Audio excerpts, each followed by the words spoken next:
back again. All right, time for some more Fischer, and we're going to look at one of the most popular openings in chess, Sicilian. And we're starting off with 1e4, according to Fischer. What's the quote?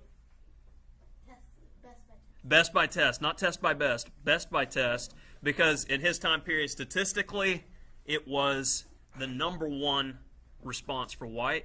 And because Fischer played e4 with such great success, many players, especially in the United States, followed after him. And even Kasparov, I would say Fischer had a big impact on Kasparov's openings, both of them being highly aggressive players.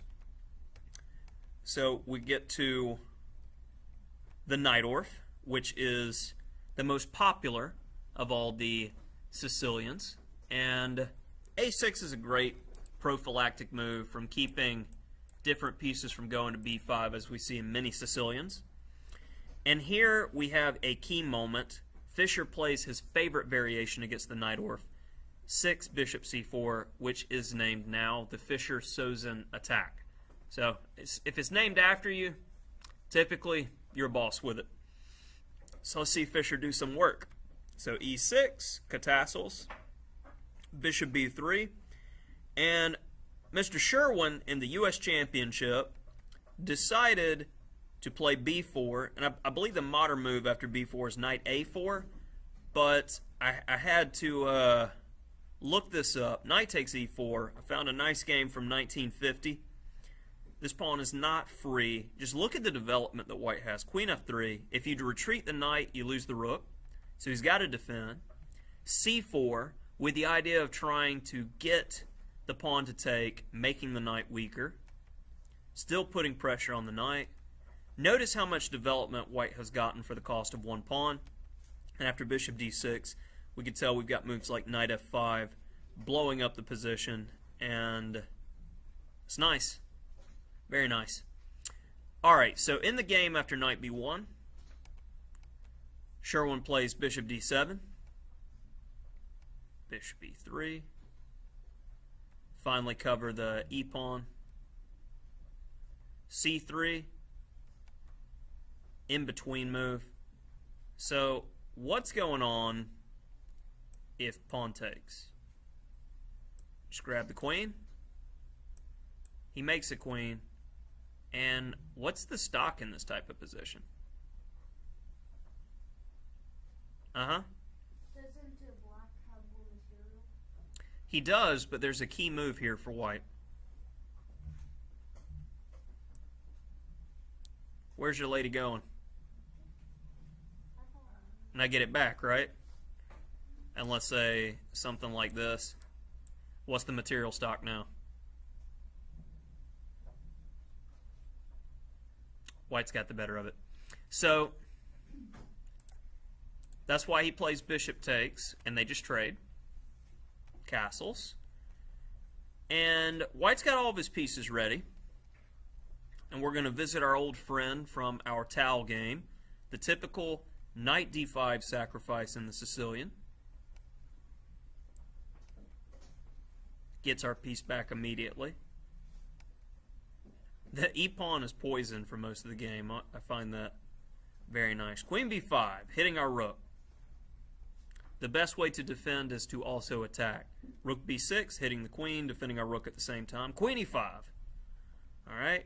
Notice how these bishops, the rooks, everybody's coming alive in White's camp, but Black's pieces are just kind of defensively placed. He still didn't want the e-pawn.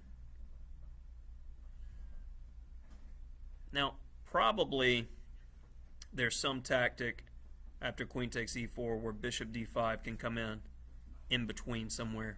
Queen g5, queen f3. Every single one of White's pieces are coordinated. Hitting our rook. We just move it, attack some pieces. We don't want to play a move like queen g3. We want to keep the tension in the position. Queen e2. Everybody's still attacking. The bishop on e7 is weak, so bishop f6.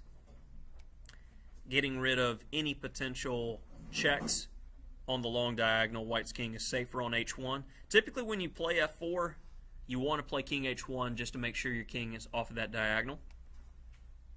a5. Now the e-pawn is defended, our bishop's on a great square, and we're looking at potential sacrifices as our bishop will be hitting the rook on a8. So he moves his rook so it won't be hit. Shut down that rook coming to a good square, bishop c3, and also the bishop's defended. Watching the a-pawn. Gimme, gimme. And after this trade down, the fireworks. Rook takes. And here comes one of my favorite moves that Fischer ever played. After rook c1, it looks like we're having back rank problems. Fischer plays the absolutely beautiful move, queen f1, with the idea that if rook takes is discovered check. So when the king moves, mate.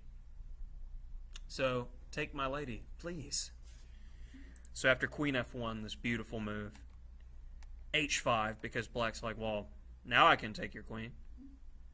Fischer's like, okay, I'll take my queen with your queen. And he's like, nah, because we have the same problem. Check. Blocks with check. And then when the king moves, give me a woman.